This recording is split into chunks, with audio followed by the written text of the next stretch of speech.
Good evening ma'am, good evening sir. हाँ, good evening. हाँ, अपने बारे में कुछ बताइए।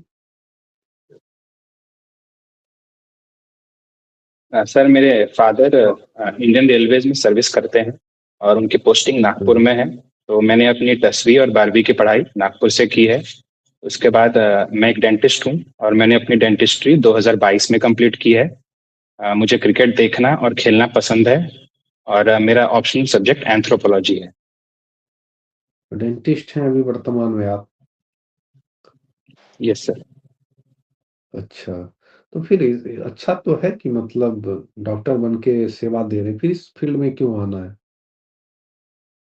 सर मेरा हमेशा से ही मानना था कि मैं सोशो इकोनॉमिक लोगों के सोशो इकोनॉमिक अपलिफ्टमेंट में काम आऊँ और इसलिए मैंने मेडिकल को भी चुना। लेकिन सिविल सर्विसेज मेरा होराइजन ब्रॉड कर देता है ताकि मैं ज्यादा लोगों तक पहुंच पाऊँ। ऐसा नहीं है, डॉक्टर बन के भी आप लोगों से जुड़ सकते हैं, तरह-तरह के शिविर लगाए जाते हैं, है ना? उसमें भाग लीजिए, बहुत सारी जनता का सेवा कीजिए। उस माध्यम से बहुत ऐसे डॉक्टर हैं, यूपी के भी 1-2 डॉक्टर हैं, आप शायद जानते भी होंगे, बहुत प्रसिद्ध हैं इस क्षेत्र में, यस सर। है ना? तो आप कर सकते थे फिर क्या सिविल सर्विस ऐसा थोड़ी सिविल सर्विस में आके ही आप जनता से जुड़िएगा और कुछ बेहतर कीजिएगा, ऐसा तो है नहीं। सर मुझे लगता है कि मैं इसके थ्रू ज्यादा लोगों तक पहुंच पाऊंगा और और मेरा ये भी मानना है कि मैं जब मैं रिटायर हो जाऊंगा तो मैं वापस से अपनी जो प्रैक्टिस है वो शुरू कर सकता हूं। तो मुझे इस फील्ड से जुड़ना था पहले से, इसलिए मैंने पहले अपना मेडिकल कर लिया, तभी मैं इस फील्ड में आया। मतलब रिटायरमेंट के बाद फिर शुरू करिएगा, है ना? तो उसके बाद मतलब सोचा जा सकता बुढ़ापे है, रिटायरमेंट के बाद मुझे हाँ, मेरे पास ऑप्शन होगा एक। तो बुढ़ापे में एनर्जी खत्म हो जाती है ना? यंग एज में एनर्जी ज़्यादा रहती है, तभी ना आपको करना चाहिए। हुँ, नहीं सर, कई सारे डॉक्टर्स हैं जो 75 80 तक भी 85 तक भी प्रैक्टिस करते हैं।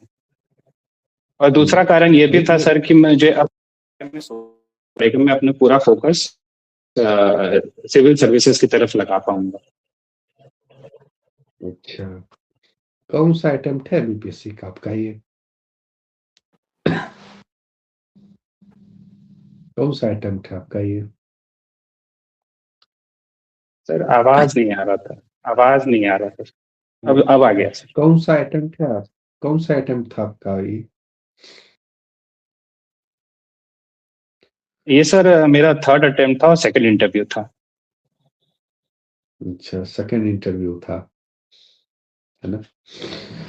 तो यस पोस्ट सर। प्रेफ़रेंस में आप क्या रखे हैं? सर पहले Bihar administrative service, then Bihar education service and then Bihar public service. अच्छा, बिहार एडमिनिस्ट्रेटिव सर्विस फर्स्ट पे है। यदि मानिए ठीक है, बिहार एडमिनिस्ट्रेटिव सर्विस में आपका चयन हो जाएगा, तो प्रायोरिटी बेस कौन-सा 3 काम आप करना चाहेंगे? सबसे पहले तो सर मैं हेल्थ सेक्टर में काम करना चाहूंगा। हेल्थ सेक्टर हेल्थ में सर इंफ्रास्ट्रक्चर को ठीक कर। आप देखिए हेल्थ सेक्टर यस में सर। कैसे करिएगा? सबका अपना-अपना डिपार्टमेंट बँधा हुआ है। आप इस क्षेत्र में आके कैसे कर लीजिएगा ये बताइए? कोई डीएम-वीएम तो है नहीं कि सब सेक्टर में जाके सर घुसे हैं, है ना? सर कैसे कर लीजिएगा? एसडीसी का तो एज सच कोई वर्क लिखा नहीं हुआ है, वो डीएम के डिस्क्रिप्शन पर ही काम करते हैं। तो डीएम तब सर से मैं एक रिक्वेस्ट कर सकता हूँ कि एक मुझे हेल्थ डिपार्ट। आप रिक्वेस्ट करिएगा, यस सर। मतलब कितने अभी एक भी एग्ज़ाम्पल दीजिए जो हेल्थ सेक्टर में एसटीसी काम कर रहे हों, एक भी ऐसा एग्ज़ाम्पल सॉरी सर, मुझे नहीं इसके बारे में पता है। और क्या करेंगे चलिए हेल्थ सेक्टर दूसरा सर दूसरा है कि जो बिहार सरकार स्पोर्ट्स पे काफी ध्यान दे रहा है, तो स्पोर्ट्स इंफ्रास्ट्रक्चर को बढ़ा के एक इकोनॉमी स्पोर्ट्स पावर बनाना चाहेंगे बिहार को। स्पोर्ट्स के लिए अलग मंत्रालय का गठन होता है, उसके लिए अलग ऑफ़िसर्स आते हैं, है ना? उसके लिए भी तो चयन यस होते सर। हैं, तो फिर आप मतलब ये कहना चाह रहे हैं कि आप डाइवर्सिफ़ाई है इसलिए, है ना? एक वर्ड यूज़ कर रहे हैं स्टूडेंट लोग काफ़ी डाइवर्सिफ़ाई है। तो मतलब डाइवर्सिफ़ाई का मतलब हुआ कि सारे सेक्टर में चले जाना है। नहीं सर, ऐसा है सारे क्या? सेक्टर में तो नहीं, लेकिन जिस सेक्टर में आप सर्विस देना चाहते हैं उसमें डेफिनेटली इसमें थोड़ा स्कोप है कि आप काम कर सकते हैं। तो मतलब और सब ऑफिसर का चयन नहीं होना चाहिए, एसडीसी ही सारे काम कर लेंगे, इसका मतलब है? नहीं सर, पॉलिसी इम्प्लीमेंटेशन इनका मेन काम है, तो जो भी सरकार स्कीम्स और पॉलिसीज बना रही है उनको इम्प्लीमेंट कर सकते हैं। अभी कौन-कौन सी पॉलिसी चल रही है वर्तमान में बिहार सरकार की? सर सर हेल्थ सेक्टर में तो सर पहले हेल्थ रोड मैप लाया गया है 2023 से 2027 के बीच। और रिसेंटली जो हुँ, डिप्टी सीएम है उन्होंने अनाउंस किया है कि 8 मेडिकल कॉलेजेस खोलेंगे। और हुँ, आयुष मंत्रालय पे भी बिहार सरकार काफी ध्यान दे रहा है। और एक आई हुँ, हॉस्पिटल हुँ, खुलने वाला है सारण में, जो बिहार का सबसे बड़ा होगा। और हुँ, हुँ, बिहार के जो बजट आया था उसमें बिहार कैंसर सोसाइटी खोलने का भी प्रस्ताव है। हुँ। चलिए ठीक है। शादी-वादी देखे हैं? सर अभी तो नहीं। किसी का शादी देखे ही नहीं अभी तक। देखे हैं, तो देखे हैं सर। हमको लगा आप उसमें 7 हमसे बच्चे पूछ रहे हैं कि। नहीं, यस। तो आपसे नहीं पूछ रहे हैं, उसमें 7 वचन यस। निभाए जाते हैं, यस सर। है ना? तो यस वचन सर। याद है? कोशिश कर सकते हैं सर। हुँ। बस ठीक है, वो कोशिश नहीं करिए, 7 निश्चय योजना पढ़े हैं? Yes sir. बिहार सरकार भी देखते हैं ना, लगातार अपने 7 यस वचन पे सर। कायम रहती है। 1.0, 2.0, 3.0 क्या है? 3.0 यस। 7 निश्चय, यही बता दीजिए। पहला है sir double employment, double income. दूसरा है हुँ, प्रॉस्पेरस इंडस्ट्री, हुँ, एम्पावर्ड बिहार। तीसरा है हुँ, प्रोग्रेस इन एग्रीकल्चर। चौथा है हुँ, एडवांस्ड एजुकेशन। पांचवा है हुँ, एक्सेसिबल हेल्थ। छठा है हुँ, स्ट्रॉन्ग फाउंडेशन, मॉडर्न एक्सपेंशन। हुँ, और सातवां है respect for all, ease of living, हुँ, रिस्पेक्ट फॉर ऑल। हुँ। सही-सही बोले हैं या गेस करके बोले हैं? एकदम क्रम वाइज़ सही सजा दिए। क्रम वाइज तो लग रहा है कि गड़बड़ हो गया, लेकिन है यही सात को। सही है, कन्फर्म है। सर शायद यही है सर। अच्छा, चलिए दूसरा आपने पोस्ट प्रेफ़रेंस भरा है ब्लॉक एजुकेशन ऑफ़िसर, यही भरा है ना? Yes sir. है ना? यही भरा है? Yes sir. तो मान लीजिए ठीक है, आप प्राइवेट स्कूल से पढ़े हैं, प्राइवेट स्कूल से ही पढ़े हैं ना? Yes sir. Yes sir. एफ़िली एफ़िलिएशन के लिए क्या पैरामीटर्स चाहिए होता है सीबीएसई बोर्ड के लिए? सबसे पहले सर इंफ्रास्ट्रक्चर होना चाहिए। उसके बाद हुँ, प्लेग्राउंड होना चाहिए, लैब्स होने हुँ, चाहिए। हुँ, और हुँ, नो, हुँ, एजुकेशन डिपार्टमेंट से एनओसी का सर्टिफिकेट होना चाहिए कि यहाँ पर स्कूल की ज़रूरत है। और हुँ, सर्टिफिकेशन होना चाहिए सेफ्टी नॉर्म्स के लिए। हुँ। देखिए, आपने कितना और अच्छी बात कही है कि इंफ्रास्ट्रक्चर भी होना चाहिए, प्लेग्राउंड भी होना चाहिए, एनओसी भी लेना चाहिए, लैब भी होना चाहिए, ब्ला-ब्ला और क्या नहीं होना चाहिए, बहुत कुछ होना चाहिए। आप ये बताइए ठीक है, इतने चीज़ें तो लागू होते हैं प्राइवेट स्कूल पे, यही चीज़ें सरकारी स्कूल पे क्यों नहीं लागू होते हैं? बिहार सरकारी स्कूल पे तो सबसे पहले लागू होना चाहिए या उनके एफ़िलिएशन रद्द हो यस सर। जाने चाहिए, होने चाहिए या नहीं होने चाहिए? क्या सरकारी स्कूल में इतनी चीज़ें हैं? सर पूरी तरह से तो मैं इसमें बारे में कंफर्म नहीं हूँ कि मैंने देखा नहीं है कभी। अच्छा, नहीं देखिए आप बिहार पब्लिक सर्विस कमीशन में आ रहे हैं और यहाँ की चीज़ों से यस। रूबरू नहीं होइएगा, अवगत नहीं होइएगा, तो कैसे अधिकारी बन पाइएगा? कैसे काम कर पाइएगा? है ना? ये यस सर। चीज़ें तो लागू होती है ना सरकारी स्कूल पे भी कि ये सारी चीज़ें होनी यस चाहिए, सर। नहीं तो सारे स्कूल यस बंद हो सर। जाने चाहिए। गांधी जी एक कथन यस कहते सर। थे, गांधी जी की एक बात याद आती होगी कि दूसरे को सजेशन देने से पहले खुद पे लागू होना चाहिए। गांधी जी यही कहते यस थे ना, सर। पहले खुद पे यस सर। इम्प्लीमेंट करना चाहिए, फिर दूसरे को सजेशन देना चाहिए। तो यहाँ तो बिहार सरकार खुद के स्कूलों पे इम्प्लीमेंट कर नहीं रही है। मेरा स्कूल कैसा भी है ना? कचरा बना के छोड़ देंगे, बच्चे मर रहे हैं, मरने दे देंगे, खाना-पीना सही से नहीं मिल रहा है, कोई बात नहीं। लेकिन प्राइवेट स्कूल के सारी चीज़ें टकाटक होने चाहिए। ऐसा क्यों?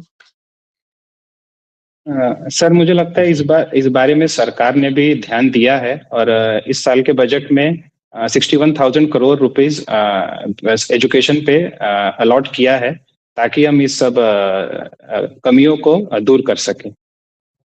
ये तो हर साल की कहानी है। हर साल बजट आते हैं कागज़ों पे और वो बजट कहाँ चले जाते हैं, पता ही नहीं है। कहाँ काम हो पाता है। 1 साल की बात सर थोड़ी है, मुझे दशकों लगता है की इस बात है।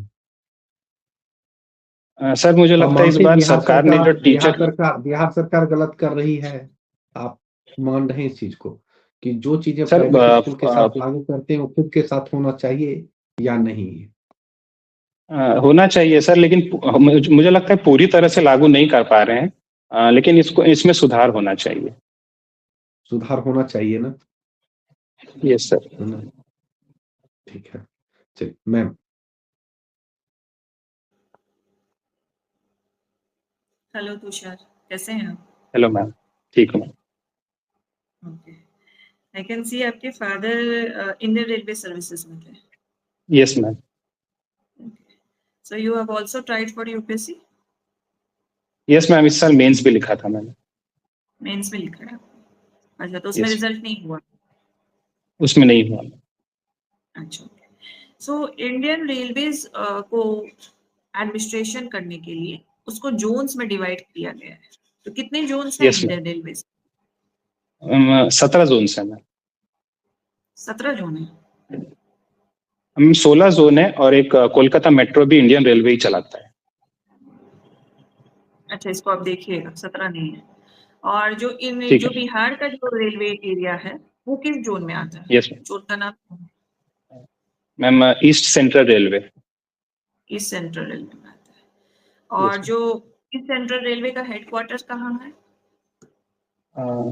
मैम हाजीपुर में। हाजीपुर। सो इंडियन रेलवेज में आए दिनों इधर लास्ट 1-2 साल से वी हैव सीन कि एक्सीडेंट्स की संख्या बढ़ गई है। आपने यस मैम। भी सुना होगा। सो इसका यस मैम। मेजर रीजन क्या है? आपको मैं दूंगी पॉइंटर्स जो मेन कारण है इंडियन रेलवेज में एक्सीडेंट होने का। मैम सबसे पहले कि रेलवे पे अभी बोझ बहुत है, काफी ट्रेनें चल रही हैं जिसके वजह से जो इंफ्रास्ट्रक्चर पे रेलवे को ध्यान देना चाहिए वो उतना नहीं दे पा रहे हैं। और दूसरा है कि जो खास करके नॉर्थ इंडिया में जो फॉग के वजह से जो विजिबिलिटी में प्रॉब्लम आती है उसके वजह से भी कोलिजन्स काफी बढ़ गए हैं। और एक और मैं बोलना चाहूंगा मैम कि जो रेलवे में स्टाफ की काफी कमी है। तो जो रीसेंट एक्सीडेंट हुए हैं वो तो विंटर्स में हुए नहीं है। Yes ma'am. तो वो चलिए वेदर वाला वो तो सीजनल हो गया। हमने देखा है समर के टाइम यस पे मैम। भी जहाँ पे बहुत धूप है फिर भी एक्सीडेंट्स हो रहे हैं। तो जो रेलवे स्टाफ्स हैं, आपने जिसमें बताया कि उसमें शॉर्टेज है, तो यस मैम। उसके लिए सरकार क्या कर सकती है? हायरिंग करेगी सरकार तो बर्डन बढ़ जाएगा रेलवे डिपार्टमेंट पे। मैम फिलहाल जो भी एम्प्लॉयज रिटायर हो गए हैं सरकार उनको वापस बुलाकर उनसे सर्विस लेने का कोशिश कर रही है ताकि जितना भी उन पे जो हायरिंग में समय लग रहा है वो समय में वो हायर कर लें और जब तक जो रिटायर हो चुके हैं ऑफिस उनसे काम लिया जा सके। बट जो रेलवेज के आपने जब देखा होगा कि रीजंस इसमें देखे होंगे तो we are not in the want of officers. हम लोग को मैनुअल लेबर्स चाहिए और उसको सुपरविजन करने के लिए एक टेक्निकल स्टाफ चाहिए। तो अगर हम रिटायरमेंट के बाद अगर मैनुअल लेबर्स को भी कंटिन्यू करते हैं तो मैनुअल लेबर्स के लिए वो इफेक्टिव नहीं होंगे। वो एक एज पे पहुंच चुके हैं, वहां पे उनके पास वो एनर्जी, उनके पास वो एजिलिटी नहीं होगी। मुझे तो लगता है यहाँ एक पे टेम्पररी प्रोविजन है। कंटिन्यू। मैम ये मुझे लग रहा है टेम्पररी प्रोविजन है ताकि जब तक रेलवे नए स्टाफ को रिक्रूट ना कर पाए जब तक रेलवे नए स्टाफ को रिक्रूट ना कर पाए तब तक रेलवे का काम ना रुके उसके वजह से। ठीक है। जैसे रेलवे पे कोलिजन को रोकने के लिए एक सॉफ्टवेयर का निर्माण किया गया है। कौन सा सॉफ्टवेयर है? नाम क्या है उसका? कवच है शायद, कवच है शायद। कवच है। तो कवच में ऐसा क्या यस फीचर है जिस वजह से ये कोलिजन हम लोग मिटिगेट कर पाएंगे? मैम, उसमें है कि अगर दोनों डायरेक्शन से एक ही ट्रैक पर अगर ट्रेन आ रही है तो ट्रेन ऑटोमेटिकली रुक जाएगी और कोलिजन बट नहीं होगा उससे उससे। बट उससे तो कोलिजन के चांसेस तो नहीं जाएंगे ना, दोनों ट्रेन रुक जाएंगी। सॉरी मैम, इससे इस बारे में नहीं ट्रैफिक हो पता है मुझे। जाएगी। ओके। आई कैन सी आप आपका करस्पॉन्डेंस एड्रेस महाराष्ट्र में है, तो अभी आप महाराष्ट्र में रह रहे हैं yes ma'am.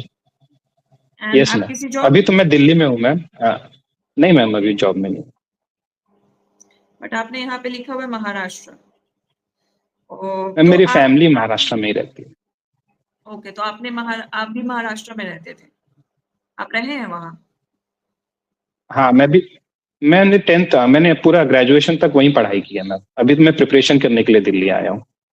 Okay. So obviously आपने वहां पे पढ़ाई की है, तो वहाँ की जो स्कूलिंग सिस्टम है एंड बिहार की स्कूलिंग सिस्टम आपने पढ़े ही यस मैम। होंगे, तो आपको मेजर डिफरेंस क्या देखने को यस मिलता है? मैम, मेजर डिफरेंस इंफ्रास्ट्रक्चर में मुझे देखने को मिलता है, और यहाँ टीचर ट्रेनिंग में मुझे थोड़ा डिफरेंस है। Yes ma'am. अच्छा, तो टीचर ट्रेनिंग के लिए महाराष्ट्र गवर्नमेंट कुछ ऐसा कर रही है जो बिहार गवर्नमेंट को भी करना चाहिए, कोई ऐसी स्कीम? महाराष्ट्र गवर्नमेंट का तो मुझे नहीं पता है, लेकिन बिहार सरकार निपुण बिहार योजना स्कीम चलाती है, जिससे टीचर ट्रेनिंग पर ध्यान दिया जाता है। ओके, तो उससे क्या हमें कुछ आउटकम देखने को मिल रहा है रिसेंटली? हमें सॉरी ग्रॉस मैम, इस एनरोलमेंट बारे में रेशियो या जानकारी नहीं। Learning outcome? अच्छा, ओके। मैम, ग्रॉस एनरोलमेंट मुझे लगता है प्राइमरी में बिहार में अराउंड 100% ही है। सेकेंडरी एजुकेशन में थोड़ा सा कम है, प्राइमरी एजुकेशन में। Gross enrolment ratio primary education में 100% है। सॉरी मैम, मैं देख लूंगा इसको। अच्छा, ओके। आपने बैचलर ऑफ डेंटल साइंस, ये है ना, किया है यस मैम। आपने? ओके। तो आपने इसमें अपना लॉन्ग टर्म प्रैक्टिस करने का क्यों नहीं सोचा? मैम, मेरा पहले से ही सोचना था कि मुझे सिविल सर्विस में ही जाना है, और मुझे था कि मैं टेक्निकल डिग्री ले लूं, ताकि मुझे बाद में प्लान बी के बारे में ना सोचना पड़े, और मैं पूरा फोकस से फिर सिविल सर्विसेज के तरफ ही अपना ध्यान दे सकूं। ओके, तो आपका प्लान बी के लिए कितना गैप है? अभी तो आपने 3 अटेम्प्ट तो बीपीएससी में ही दे दिया, आई थिंक यूपीएससी में भी यस अटेम्प्ट्स मैम। दिए होंगे, तो कितने यस मैम। साल के बाद you can go to plan B? Ma'am, I think मेरे पास अभी मैं उस बारे में तो नहीं सोचा है, लेकिन मुझे लग रहा है कि जब तक मैं कर सकता हूँ मैं करूंगा, इसी फील्ड में ट्राई करूंगा। ये आपका लग नहीं रहा है कि आपकी जो कीमती टाइम है वो आप वेस्ट कर रहे हैं just to qualify this exam, जब आपके पास एक प्लान बी है, वो भी डेंटल साइंस में है, मेडिकल सेक्टर में है, जिसमें आप बहुत अच्छा कर सकते हैं? मुझे लगता है कि तैयारी भी मैं मतलब तैयारी में रह के भी काफी कुछ सीख रहा हूँ, तो जो मैं सर्विस में जाके इम्प्लीमेंट कर पाऊंगा, तो मुझे ऐसा वेस्ट ऑफ टाइम नहीं लग रहा है। मैं काफी एफिशिएंटली इस टाइम को यूज कर रहा हूँ। तो जैसे डेंटल साइंस के लिए गाइडलाइंस होंगे ही, कौन सी बॉडी है यस जो डेंटल साइंस की गाइडलाइंस निकालती है? कोई तो बॉडी होगी। Ma'am, dental council of India. Dental council of India कौन से एक्ट के तहत काम करती है? चलिए ठीक, हटाइए। Sorry oral ma'am. कैंसर का सुना है? ओरल कैंसर का नाम सुना है यस आपने? मैम। किस यस मैम। वजह से होता है? मैम, उसके तो मल्टीपल रीजंस है, लेकिन प्राइमरी रीजन है कि जो तंबाकू गुटखा वगैरह का सेवन करते हैं, वो प्राइमरी रीजन है वो सब। एरेका नट उसमें या डेंटल फिर केयर से रिलेटेड कैंसर के चांसेस हो सकते हैं, डेंटल केयरलेसनेस के रिलेटेड कैंसर के चांसेस बन सकते हैं। बिल्कुल मैम, हो सकते हैं। अगर कहीं समझ लीजिए आपने ऑपरेट किया है माउथ ओरल कैविटी के अंदर, और वहां पे अगर पेशेंट प्रॉपर जो साफ सफाई है नहीं रख रहा है, हाइजीन मेंटेन नहीं कर रहे हैं और बार बार उसमें मतलब चोट लग रही है, तो बिल्कुल हो सकते हैं वहां पे भी कैंसर के चांसेस। ओके, आपने आयुष मंत्रालय के बारे में जिक्र किया था सर से, सब आपकी बात चल रही थी, तो आयुष का फुल फॉर्म क्या यस है?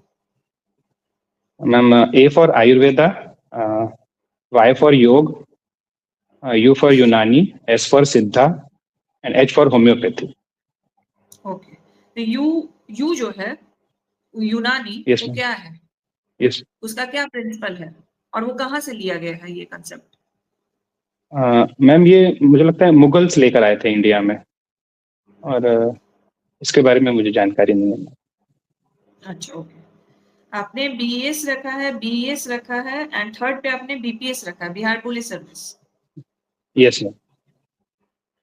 तो आपको यूनिफॉर्म जॉब पसंद नहीं है, आपको फील्ड जॉब पसंद नहीं है, आपको डेस्क जॉब चाहिए? नहीं मैम, मुझे लगता है कि मैं इन दोनों फील्ड में ज्यादा बेहतर कर पाऊंगा बनस्पत पुलिस सर्विस के। कैसे? आप में ऐसी क्या स्ट्रेंथ है, तो मुझे आप में लगता ऐसी क्या क्वालिटी है कि आप एडमिनिस्ट्रेटिव डेस्क जॉब ज्यादा प्रेफर कर रहे हैं instead of Bihar police service? Ma'am, मुझे लगता है कि मेरे अंदर लीडरशिप क्वालिटी है, टीम वर्क है, और मैं पंचुअल और डिसिप्लिन्ड हूँ। तो और मेरा नेचुरल इंक्लिनेशन है एडमिनिस्ट्रेशन की तरफ, तो मुझे लगता है मैं वहाँ पे बेहतर कर पाऊंगा। लीडरशिप क्वालिटी तो आपको ज्यादा पुलिस सर्विस में यूज आएगी, क्योंकि आप ऑब्वियसली बिहार एडमिनिस्ट्रेटिव में जाएगा, एजुकेशन में जाएगा, वहाँ कलेक्टर डीएम जो होंगे उनके वो लीडर होंगे। जहां आप यस डीएसपी मैम। बनिएगा वहां पे you will be the in the leadership quality, जहां पे आप अपने एसओचओस को डील कीजिएगा। तो जो आपका स्ट्रेंथ है वो तो आपके बीपीएस में जाता है, बीएस और बीएस में तो जा ही नहीं रहा, उसका यूज उतना यूटिलाइजेशन है ही नहीं उसका। चलिए, मैम, आप मैंने कभी जैसे पुलिस जस्ट से ऐसे एक मिनट, एक मिनट सर। यस जैसे आप डॉक्टर हैं तो आप डीएसपी यस बनिएगा तो वहाँ तो ज्यादा आपका काम होगा, है ना? वहाँ मारधाड़ चलते रहता यस है, सर। एक्शन पे भरपूर फिल्म रिलीज होते रहती है, तो वहाँ तो फॉरेंसिक आपको ज्यादा पुलिसिंग में भी काम होगा काम आ कि वहाँ सकता इलाज क्या। तो वहाँ अपना फॉरेंसिक एकदम पुलिसिंग क्लिनिकल में भी तरीके काम से हो सकता सेवा देंगे। इसमें क्या है, तो आपको ठीक है उसमें आ सकता है, लेकिन हम मेरा मानना है कि डीएसपी में रह के आप बेहतर तरीके से जो आप अभी पढ़े हैं, जो है ना डॉक्टर है, उसका सही उपयोग कर सकते हैं आप एज ए डीएसपी। आप नहीं मानते हैं इस चीज मेरा को? नेचुरली था सर कि मुझे एसडीएम ही बनना है, इसलिए। एसडीएम एसडीसी का हायरार्की क्या होता है? सॉरी, क्या मतलब एसडीसी के बाद क्या एसडीसी बनिएगा? और एसडीएम एक ही लेवल पे होते हैं, उसके एक बाद ही लेवल पे होते डेप्यूटी कंफर्म? सेक्रेटरी। सर, यहाँ तो एसडीएम जो क्या एसडीसी है वही एसडीएम बन सकते हैं। कंफर्म है आप? दोनों सर, जब एंट्री करते हैं तो एसडीसी होते हैं, और एसडीसी ही आगे जाके एसडीएम बनते हैं। तो ही एसडीसी एसडीएम बन जाएंगे, कंफर्म है, हायरार्की में है, प्रमोशन होके आपको एसडीएम मिलेगा? सर, प्रमोशन होके तो डेप्यूटी सेक्रेटरी बनते हैं सर। तब तो वही बोल रहे हैं ना, तब कंफर्म कैसे आप बोल रहे कि एसडीएम बन जाएंगे? हायरार्की में तो है नहीं ऐसी चीजें। नहीं। हम्म जैसे पढ़ते हैं ना बहुत चीजें में कि राष्ट्रपति के प्रसाद पर्यंत्र ये मिल जाएगा वो मिल जाएगा, तो यहाँ भी प्रसाद मिलेगा तभी बनिएगा, नहीं नहीं दीजिएगा तो नहीं बनिएगा। तो हायरार्की आप अच्छे से जान लीजिए। मैम कंटिन्यू करिए। Okay, so I was asking you कि आपने स्पोर्ट्स में क्रिकेट डाला है, तो यस ऐसा क्या यस। रीजन है कि क्रिकेट क्रिकेट इतना फेमस हो गया है, but other sports like hockey, football, वो जो लोगों के बीच में उसके फैन फॉलोइंग है वो उतनी अचीव नहीं कर पाए हैं। क्रिकेट में ऐसा क्या लेगेसी है इसका? सबसे पहले तो इसकी कॉलोनियल लेगेसी है कि ब्रिटिशर्स भी खेलते थे और उन्होंने ही इसको इंट्रोड्यूस किया था इंडिया में। सेकेंडली, मैं मानता हूँ कि जो 1983 का वर्ल्ड कप हम लोग जीते उसके बाद इसका ज्यादा पब्लिकेशन हो गया। और तो जो खास फुटबॉल करके जो जो दो जो फुटबॉल की क्राइसिस अभी चल रही है, आपने ऑब्वियसली इंस्टाग्राम एंड यूट्यूब पे देखा होगा कि फुटबॉल के प्लेयर्स आके अपील कर रहे हैं जनता को कि उनके मैचेस को देखे, तो ये क्या फुटबॉल ने कोई इंटरनेशनल लेवल पे कोई कप्स नहीं जीते हैं क्या? इंडिया फुटबॉल का, अगर आप इंडियन फुटबॉल टीम का बात करें तो? मैम कप्स तो मुझे नहीं पता, लेकिन अभी उनकी रैंकिंग 142nd है। तो मतलब मैं मानता हूं कि लोगों को फुटबॉल को भी आगे प्रोत्साहन देना चाहिए। ओके, तो सबसे मेजर जो प्रॉब्लम है वो क्या है, किस एक्सपेक्ट में, लोगों की तरफ से या गवर्नमेंट के रेगुलेशन जो ऑर्गेनाइजेशंस हैं जो इनको कंट्रोल करती है उनकी तरफ से?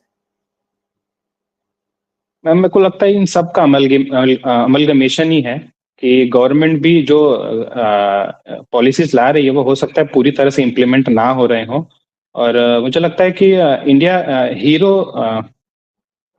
हीरोइज्म में ज्यादा बिलीव करता है कि जो टॉप पर हैं हम लोग उनको ज्यादा पूछते हैं बनस्पत की हम लोग जो ग्राउंड रियलिटीज पर काम करने के। तो मुझे लगता है कि हमें जो लोकल इंफ्रास्ट्रक्चर उस पर काम करना चाहिए और तभी हम फुटबॉल को भी आगे ले जा पाएंगे। Okay, thank you sir.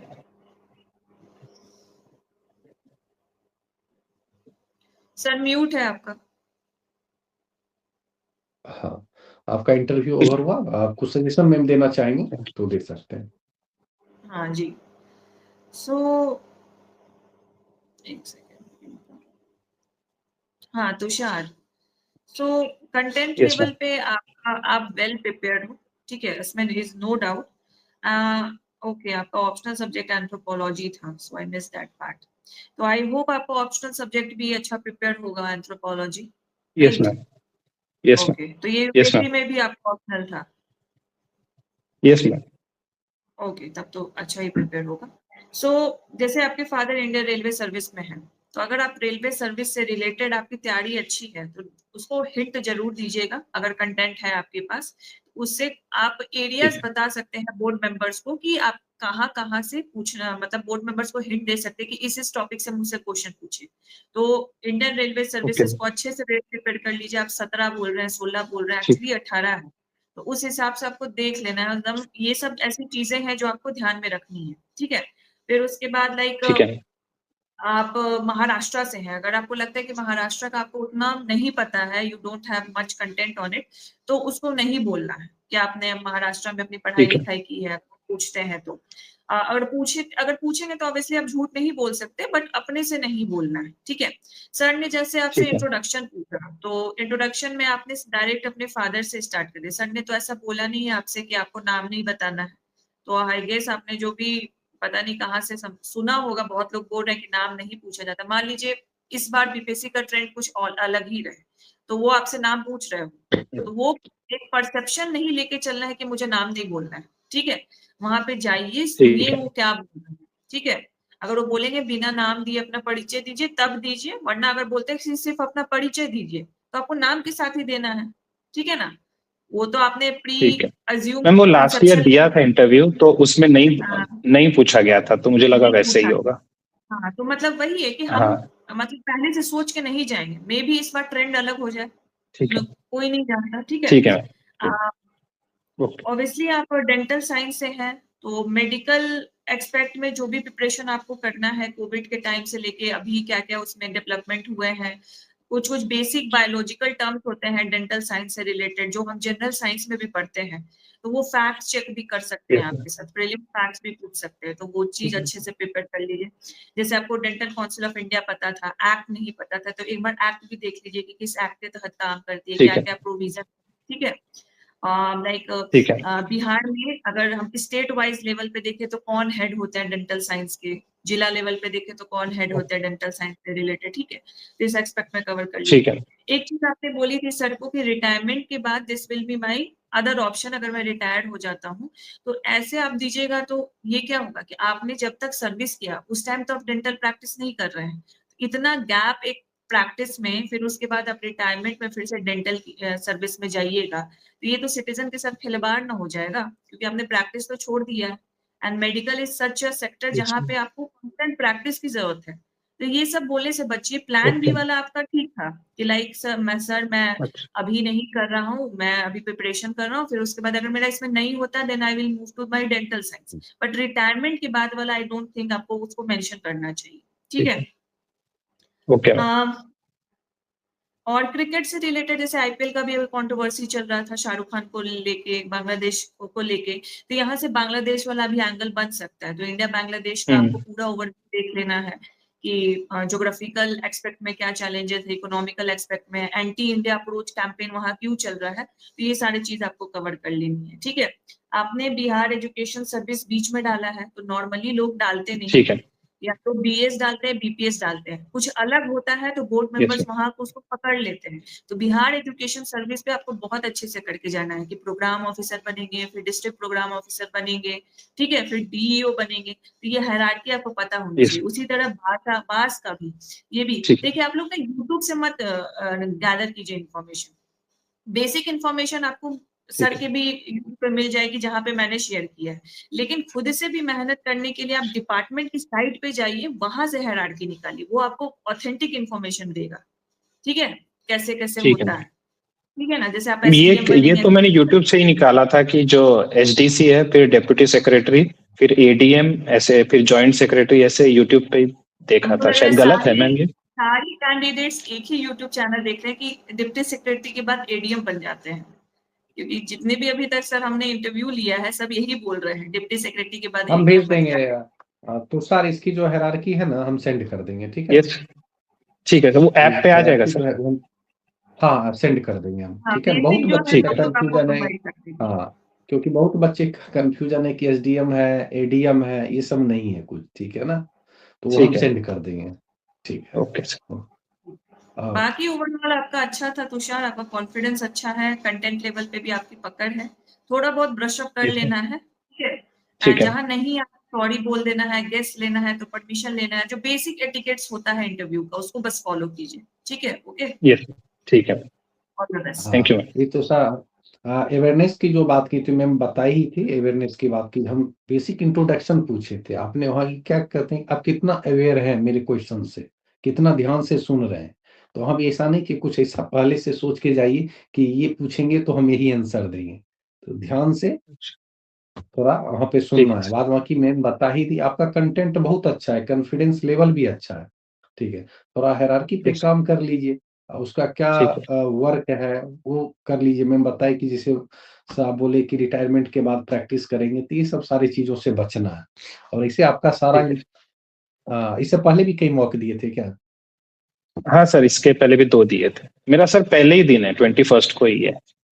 अच्छा, 21st को है, तो आपका अच्छा जाएगा। हमको लगता है 80 से 90 के आसपास आपके मार्क्स रहेंगे, 80 से 90 के अराउंड ही आपको मार्क्स मिलेंगे। अच्छा इंटरव्यू और सिलेक्शन के भी चांसेस। मेंस कैसा गया आपका? मेंस तो ठीक था सर। मेंस अच्छा गया, अपने कॉपी से सेटिस्फाइड हैं? हाँ, है ना? ऐसे काफी अच्छा था सर। इससे काफी अच्छा था। डीआई में फुल है सर, डीआई में कोई दिक्कत नहीं। तो आपका सिलेक्शन 100% है, फिक्स है कि आपका सिलेक्शन होगा और इंटरव्यू भी अच्छा जाएगा, है ना? Thank you sir. Thank you sir. ठीक ठीक, ऑल द बेस्ट तुषार। ठीक, थैंक यू मैम।